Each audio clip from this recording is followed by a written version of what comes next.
প্রতি বছরের মতো এবারও লন্ডনের আলতাবালি পার্কে কেন্দ্রীয় শহীদ মিনারে ২১-এর প্রভাত ফেরি ও শিশু কিশোরদের অংশগ্রহণে সাংস্কৃতিক অনুষ্ঠান অনুষ্ঠিত হবে। শনিবার সকাল ১০টায় শুরু হবে এই আয়োজন।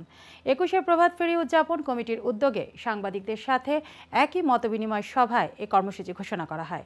জানানো হয়, বিলেতে বেড়ে ওঠা নতুন প্রজন্ম ও বহু ভাষাভাষী মানুষের মাঝে মহান ২১-এর গৌরবোজ্জ্বল ইতিহাস ছড়িয়ে দিতে ২০১৬ সাল থেকে এই প্রভাত ফেরির আয়োজন করা হচ্ছে।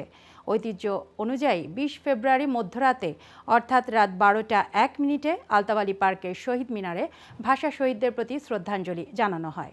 তবে শিশু কিশোর ও দূরবর্তী স্থান থেকে আগতদের সুবিধার কথা বিবেচনায় রেখে গত ৯ বছর ধরে সকালবেলা প্রভাত ফেরির আয়োজন করা হচ্ছে।